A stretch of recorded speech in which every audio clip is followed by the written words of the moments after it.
This is Kate Barford in Melbourne, Australia with my 18-year-old Arabian Danny Boy. Danny Boy was just started in the bridle at Will's clinic a month and a half ago, so he's fairly new to all of this work. Before that, I was trying to do as much of it as possible working in a rope halter, and really the only success that we were having was in lunging. So he's had a few extra months of work on the lunge line. If you're using a rope halter, I'd suggest at the very least moving to a bitless bridle for this work. But if you haven't tried a bit, I'd suggest trying it and letting your horse tell you how they feel about it. Danny was a lot less frustrated when we started using the bridle because the communication was so much clearer. Okay, so here I'm doing some in-hand work with him. He's fairly inconsistent at first, and he's distracted by a horse running around in the yard behind him. But eventually I get him more focused and working over his back. In the in-hand, you're riding from the ground. You want to have both hands facing with your palms up. Try to maintain good posture as you do this work. My posture could certainly use improvement in this session. You want to hold the whip in the same hand as the outside rein, and you want to hold the bottom rather than the top of the handle so that the whip stays more balanced in your hand. And you want to try to keep consistent contact with the horse's mouth. And by contact, I just mean keeping the slack out of the reins by following the feel of the horse's mouth. In all of the work that we do in Art2Ride, the goal is to get the horse working over their back, or in other words, engaging over their whole top line. In this work in hand, I'm asking him with my whip to take a deep step with his inside hind leg under his body. You can watch either how far the hind legs come under the belly, or you can watch how large the triangle is that's formed between the two hind legs as he takes a step from behind to see how deep his step is. When he steps deep under his body with his hind leg, that pushes up his back and engages his core, and his neck will naturally be pushed forward and downward. When the horse lifts his back in this way, he's working the top line muscles that we need to be strong in order for us to be able to ride. And also, engaging his core will stabilize his balance and help absorb some of the concussion from movement, making him more sound and balanced. When this happens, it feels like the horse's whole body is working together and like he has bigger and freer movement. Danny, this horse, is a rehab case who was really hollow in the back and distended in the tummy when I got him, and was pulling himself along with his shoulders. So the underside of his neck was his strongest muscle rather than his top line. And all the concussion that was going down his front legs had caused lameness in both front legs and splints under both of his front knees. Through proper shoeing and saddling and through this classical foundation training, he's become much sounder, as you can see here.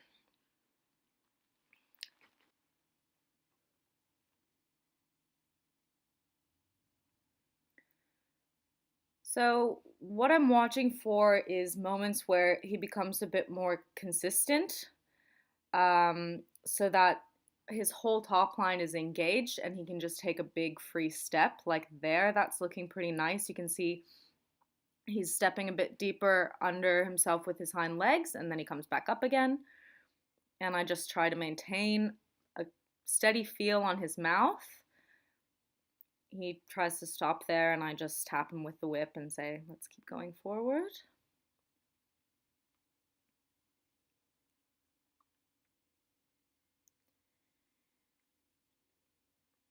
So I'm asking him with the whip to take a deep step under his body with his inside hind leg, and I might ask him for a little bit of a lateral movement, a little bit of a leg yield, just widening the circle, maybe even a little bit of shoulder fore, and that's all just to help him get his hind leg reaching deeper and more under the body so that he'll get in a position where he's working his back and his top line and engaging his core a bit better.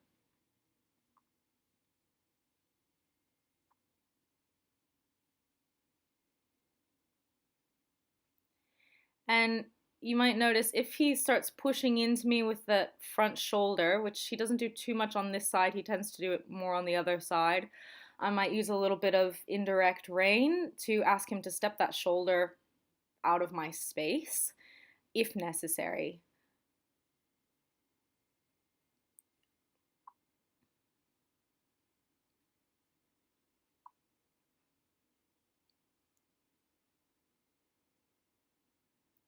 So there he goes into a nice stretch. He looks a bit looser. He's stepping deeper under his body and he's staying fairly consistent.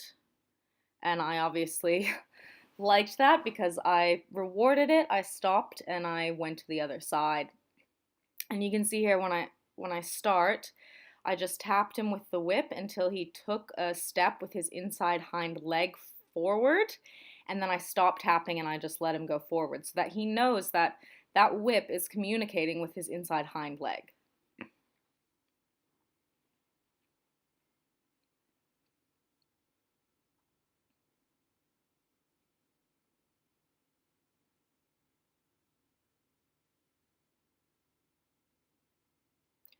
So I'm using a little bit of indirect rein here because this is his stiffer side. Most horses tend to be a bit stiffer on the right side, and I just want to get him out of my space a bit. He's pushing me a bit with that shoulder, and it only takes a little bit before he decides to stop doing that. And of course, I just also tap him with the whip and ask him to make the circle a bit bigger, step away from me.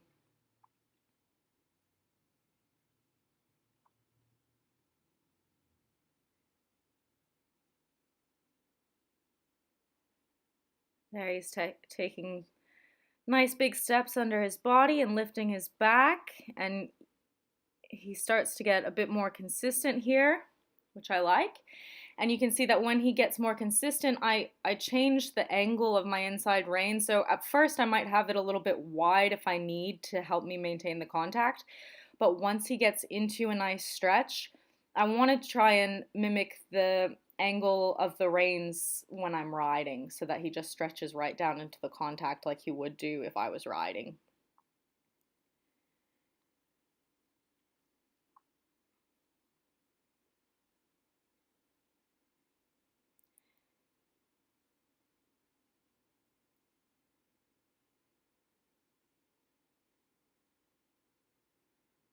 So now we're starting to see, even there you can see he's lifting his tail because his whole top line is engaged from the front of his neck all the way to the back of his tail there. And he comes back up again here. He's a little bit overbent. I just put him into a bit of a leg yield. And he comes right back into the stretch.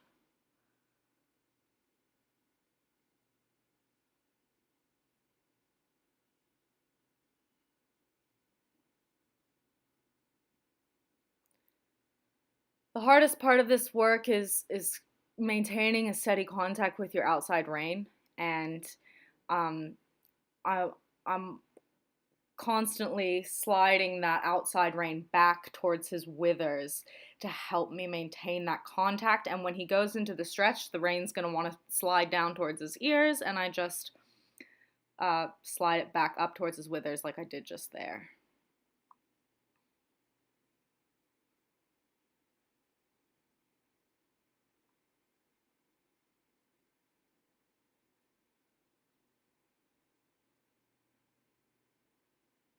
You can see when his head comes up how his hind legs don't come through as far.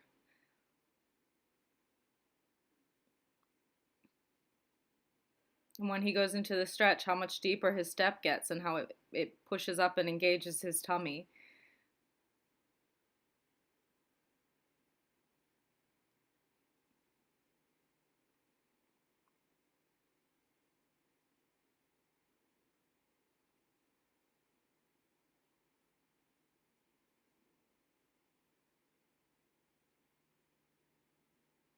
I'm still looking for him to just sort of lock in and start taking nice big free steps. That's pretty nice there.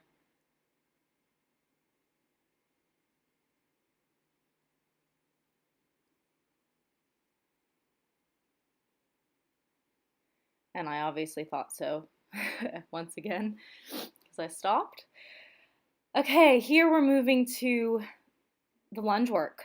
And I'm starting in a bit of a modified in hand. So I'm just wanting him to know once again that my lunge whip is communicating with his inside hind leg, asking it to step under the body, reach forward.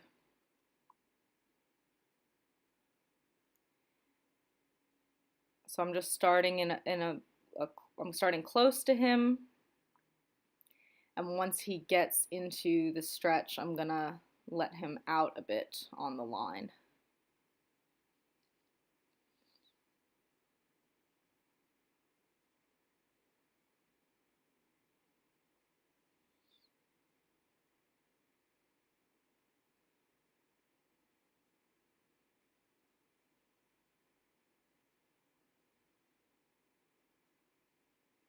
That's a bit slow. I need to get him moving forward a bit more. This was an interesting session because he kept wanting to break into the trot, which isn't typical of him, but you work with the horse that you have on the day, and whatever gait he wants to go in, I just try to ask him to give me quality of that gait.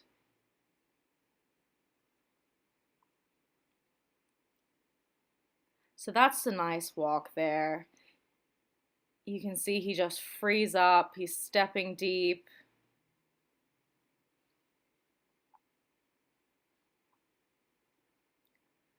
Working over his back.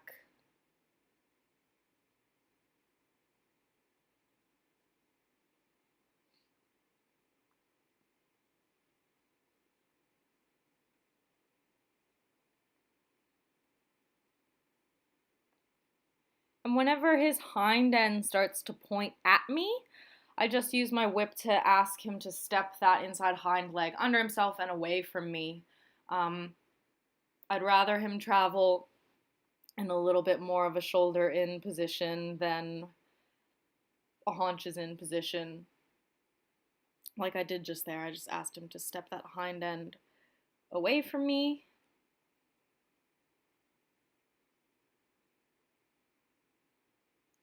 And I can use my whip either towards his belly, which I'll do if I want to ask him to make the circle a bit bigger, to step away from me into a bit of a lateral movement, or if I just want to get those haunches away from me, I can tap him on the hip with the whip. And of course I can use the whip to ask him to go forward as well. Now here he breaks into a trot. I didn't ask for that trot, but instead of asking him to come back to the walk, I'm just going to ask him to engage himself in the trot and use himself properly, lift his back, and come into a nice stretch. And it's really obvious with this horse in the trot that when he brings his head up, his hind legs get left behind. Like there. I mean, you can, and then he comes down into the stretch and he takes a deeper step, even if it's only for a moment.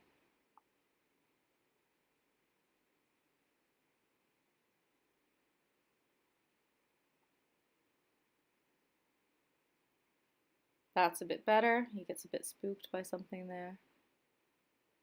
And he comes back down into the walk. And usually he has an improved walk after a trot.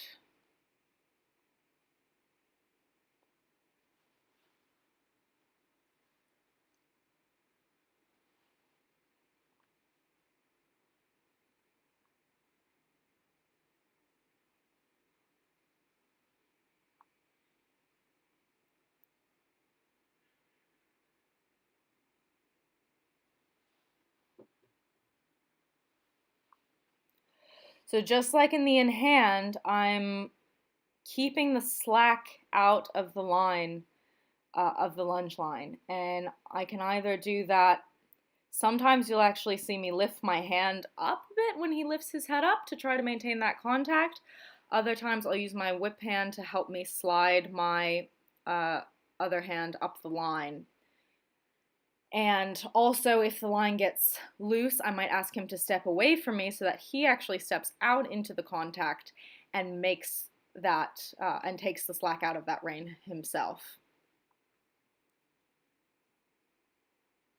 Again, he broke into that trot there. I wasn't asking for that trot, but he gets quite a nice few steps of walk afterwards.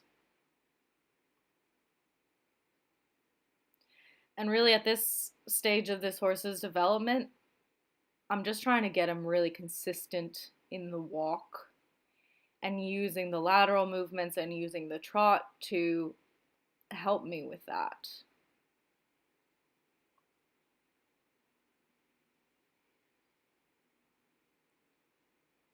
You can see he's really going somewhere with this walk. It's a nice rhythm.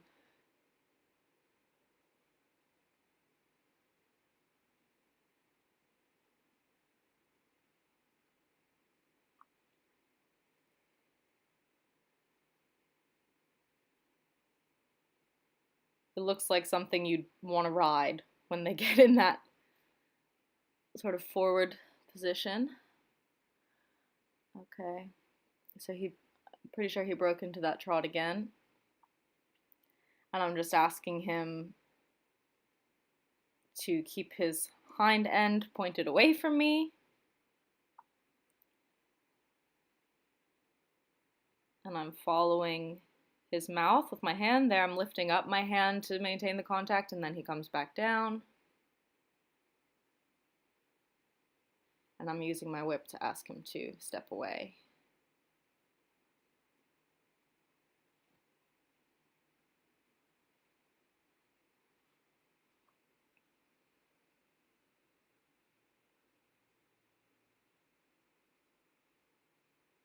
And it's really nice, like there, when you can see the top line muscles of their neck actually light up and engage, especially with this horse who had all of his muscle on the bottom of his neck and was just pulling himself along with his shoulders.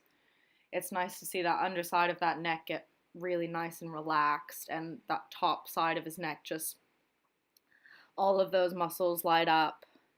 And you can see when he gets into a nice deep stretch, his tail lifts as well.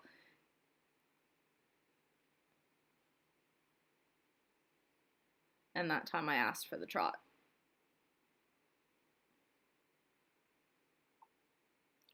And I don't expect the transitions to be good at all at this stage. I just let him find his balance.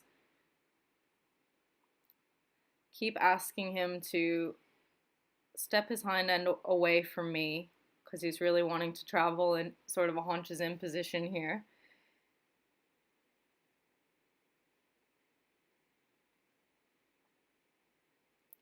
And it's just taking him a bit to find his balance here.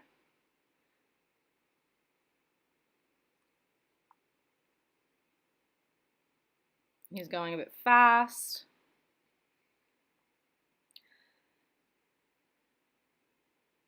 And there he's starting to lock in a bit. And he's slowing down the trot. And that's quite nice there.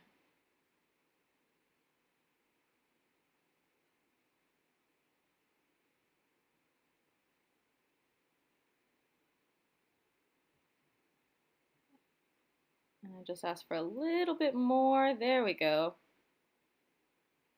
You can see that the triangle that's being formed by those hind legs gets a bit bigger, which means he's reaching under his body more, but he's not going any faster. So he's maintaining the rhythm and just reaching a bit deeper, which is what we want. We want the slowest, deepest step we can get. And out of that trot, he comes into a nice walk here.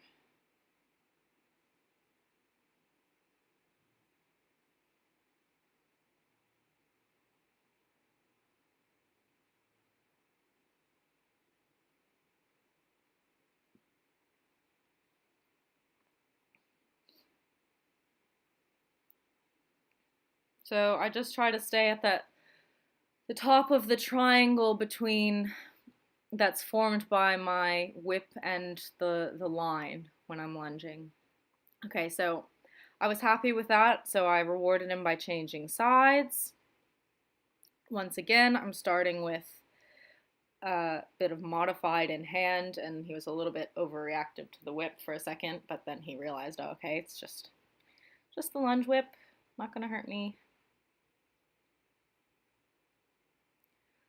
asking him for the exact same thing I ask for in hand, to step under himself with his inside hind leg, step away from me, and get working over his back.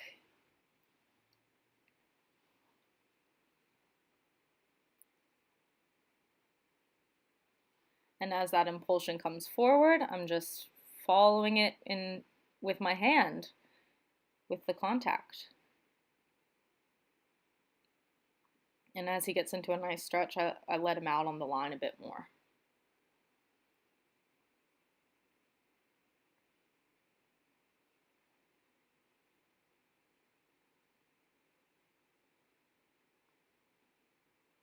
So I could be doing a little bit of a better job maintaining the contact here.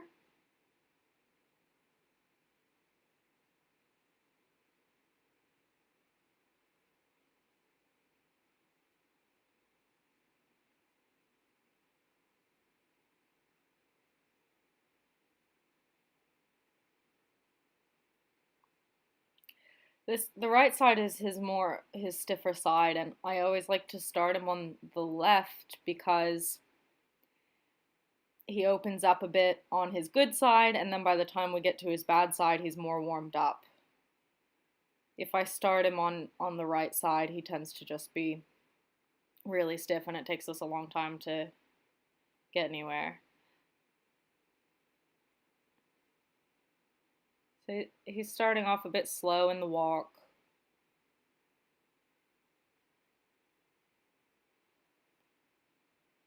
On this side.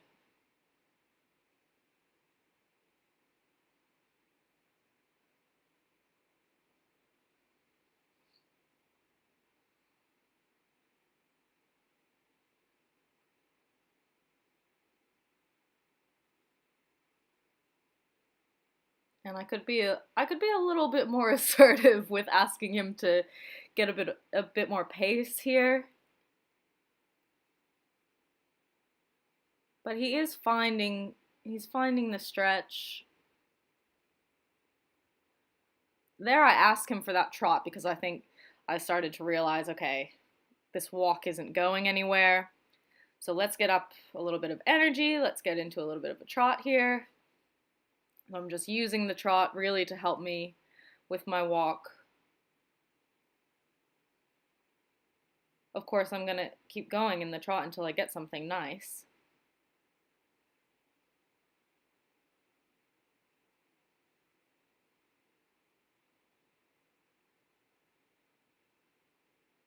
Again, wanting to travel and a little bit of a haunches in, so I'm just asking him to step that inside hind under himself. And I'm just trying to maintain contact, which is always harder in the trot because you've got the up-down movement as well as the forward movement. There we go. Now he's starting to give me a nicer trot.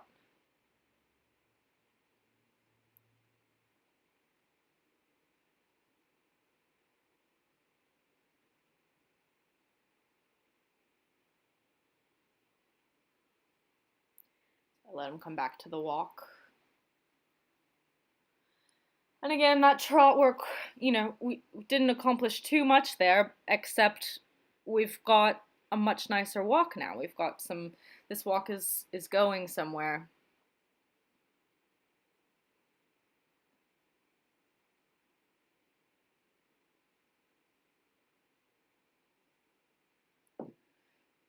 So over the next few months, I'd like to see this horse just get more consistent. He's still coming up and down a lot, in and out of the stretch.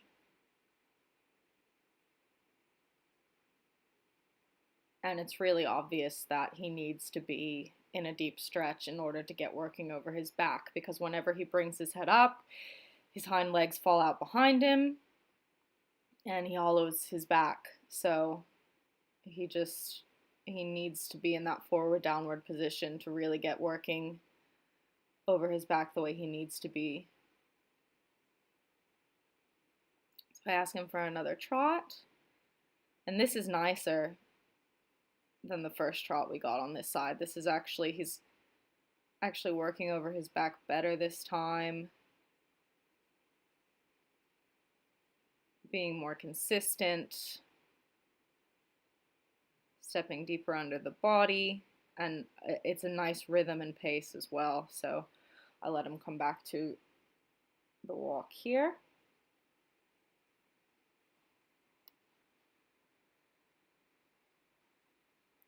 And you can see he gets really nice and loose there.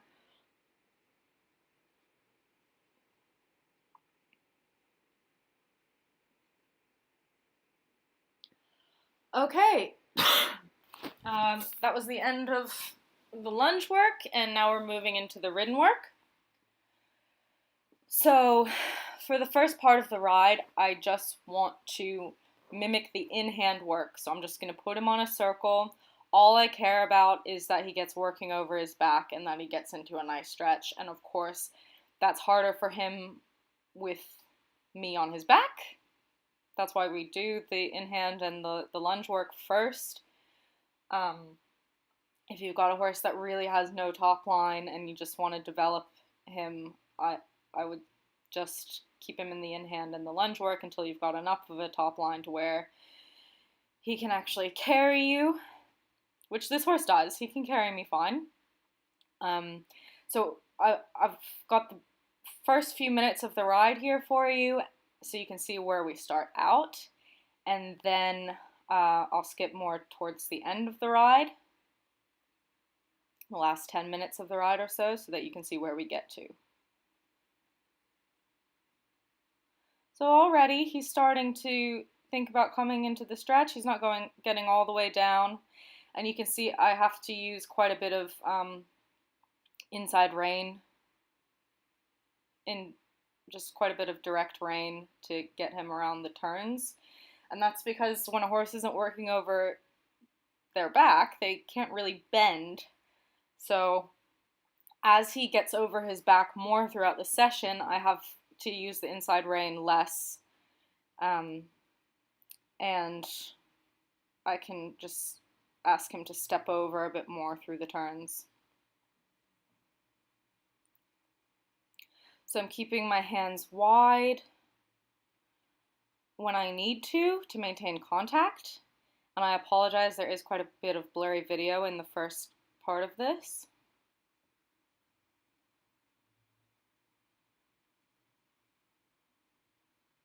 So I'm just trying to maintain contact, and also, so following him with my hands, but also following him a bit with my legs. So as he swings his hind leg in, I encourage that with my calf to help, to just say, just like I would with my whip in hand, to just say, okay, take a deeper step with that leg on both sides. So I'm using my legs alternately to ask him for a bigger walk. And also, if you want to ask the horse to step over, you want to also try to time that with when he's swinging that inside hind leg in. And I'm riding in the shape of the bend, so my outside leg is back a bit from the hip, so that I'm opening that door for him to step into if I'm asking him for a lateral movement.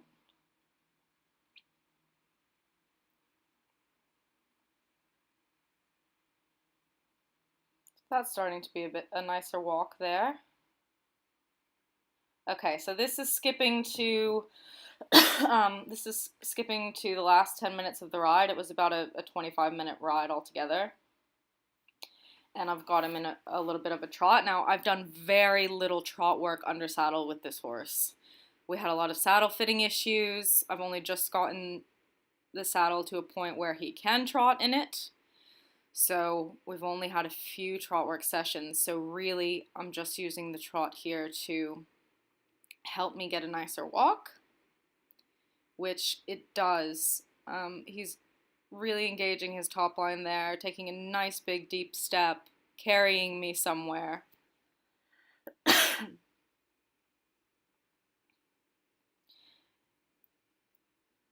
And when he gets over his back, you can actually see a bit more movement in my pelvis. So I'm not trying to mechanically move my pelvis forward and backwards.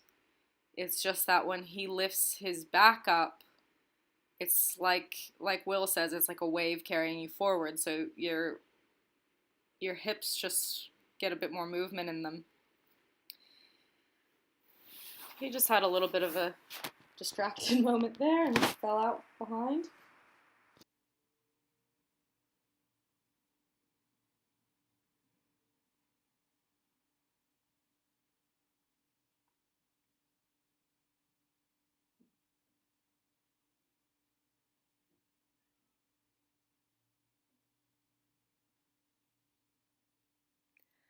So I asked him for another little trot here. And it's just taking him a moment to find his balance.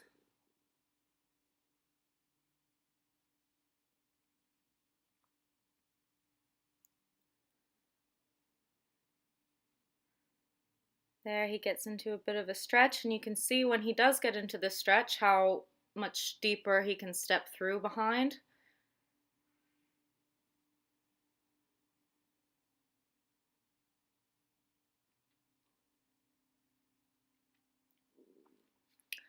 And really, I should have my stirrups a bit shorter to be getting off his back a bit more at this stage. So after this, I've got just a couple minutes at the end here of the next session I did with him, just to show you a bit more trot work, where I did put my stirrups up.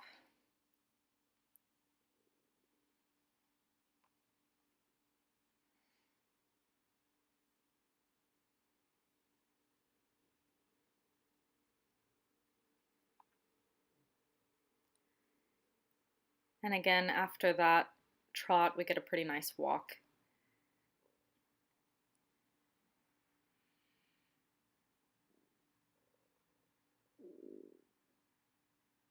He's stretching all the way down. You can see his top line muscles in his neck engaging and the bottom of his neck staying nice and soft.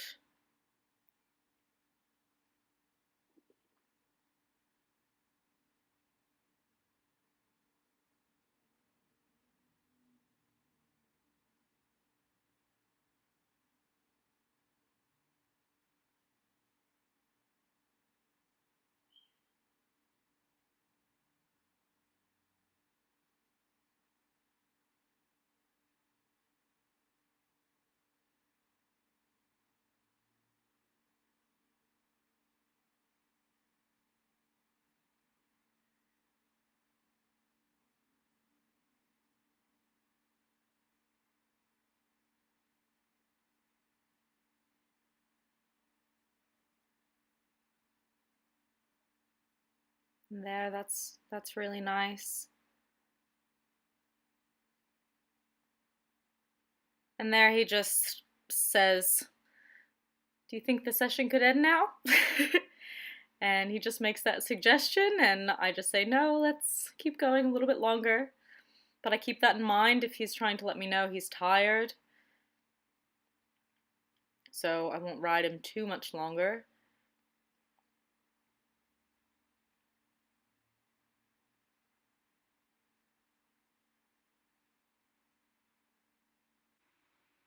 You can see now I'm not having to have to use so much direct rein because he's over his back more, so he can bend on the circle a little bit more, and he's getting off my inside leg a bit better. I ask for a little more trot here, and this is better. We're getting a stretch there. That's nice. He's coming through with his hind end a little bit more. Still not as much as I'd like.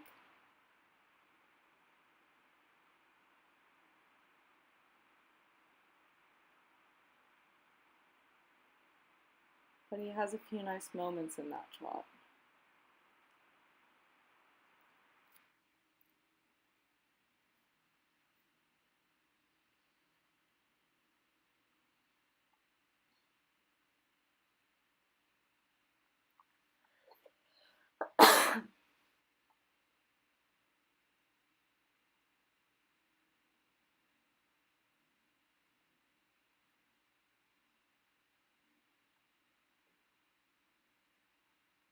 I was really happy with this ride overall,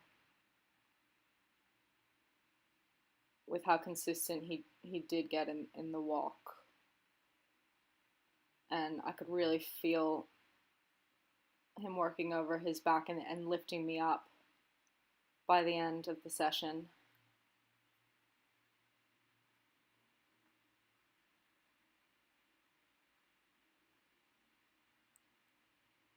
There, I'm doing a bit of a better job keeping my shoulder blades back as well, so that's something that I tend to only think about when things are going well.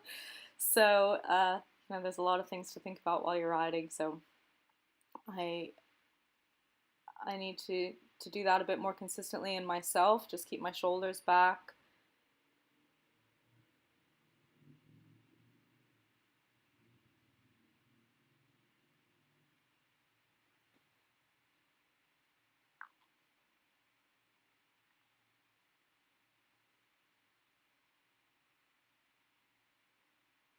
And I ask him for another little trot here.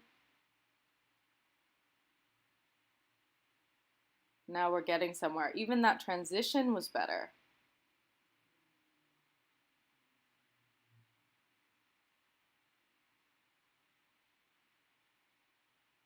So I don't ask for very much of that. I'm happy with it, so I let him come back to the walk. And I ask for a little bit of a leg yield over to the fence. A little bit of shoulder four here. I haven't done too much of that with him.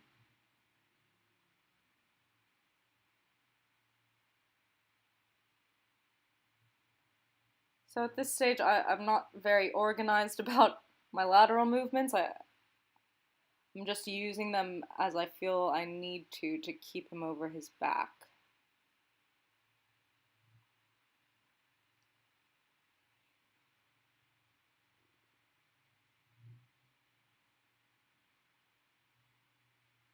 A little leg yield here, the other direction.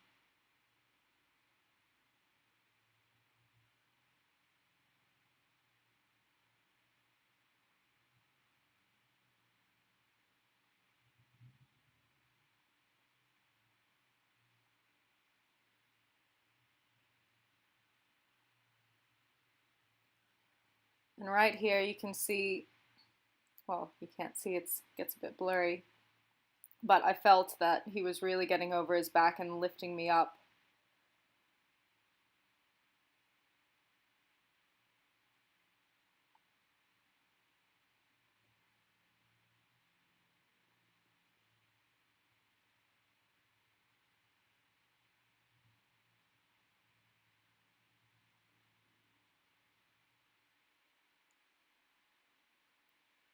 And just like on the in the in-hand work, sometimes I have to use a little bit of indirect terrain to get him to not push with that shoulder, but I try not to use too much of it.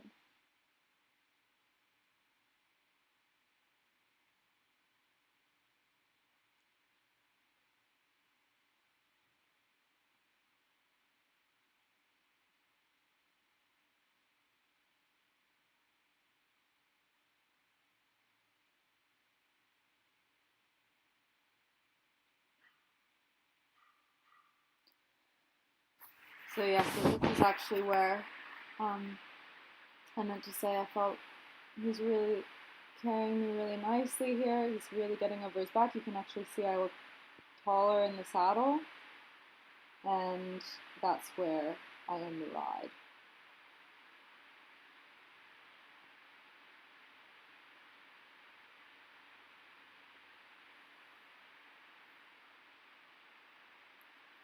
And then this is the next session that I had with him.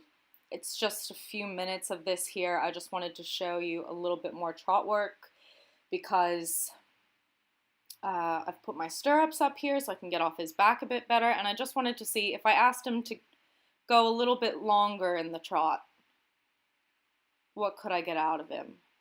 And you can see already he's more consistent than in the previous session. I'm getting off his back better. his hind end is coming through more.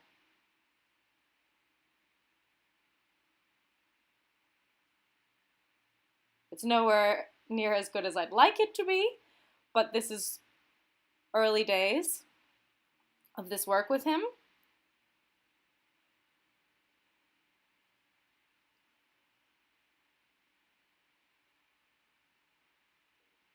And he gets into a nice rhythm there, so I think, okay, well, I'll try to change reins. I haven't ever asked him to maintain the trot and change reins since I started doing this work with him, so I have no expectation here that that will be any good. And I just put him back on the circle here and see what I can get on this rein.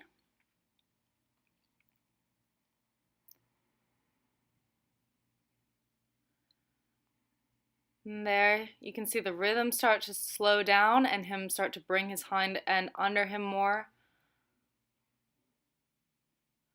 And he finds the stretch there, and that was nice.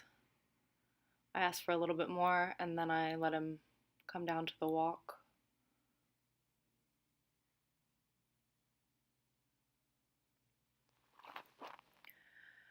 So again, this is an 18-year-old horse who had a lot of lameness issues. So I hope that, you know, people with older horses like mine will see this and get some hope from this. Getting your horse working over his back can really fix a lot of those bridle lameness issues. Of course, you know, alongside good saddle fitting and good farriery and body work.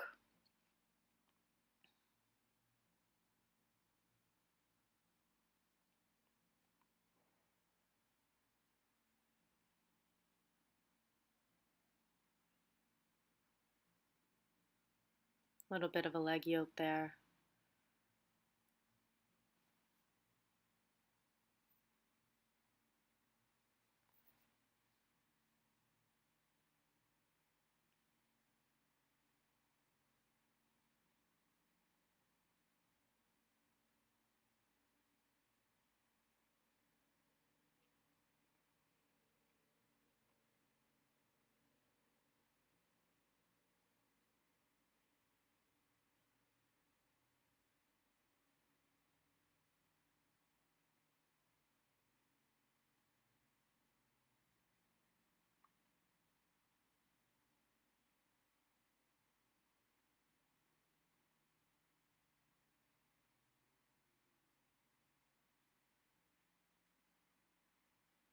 And again, you can see how I'm giving the rein when I'm asking for the trot. I'm not holding him in any sort of frame. And this is much nicer. He's found the stretch almost straight away. He's still coming up and down. I let him come back to a walk for a second. Find his balance again.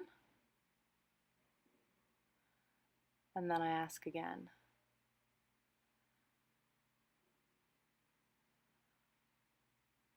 And that's a nice pace for him.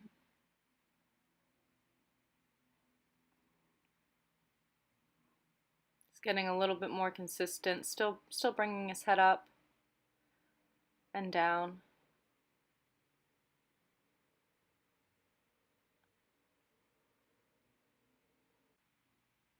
And then we end the ride there. Thank you.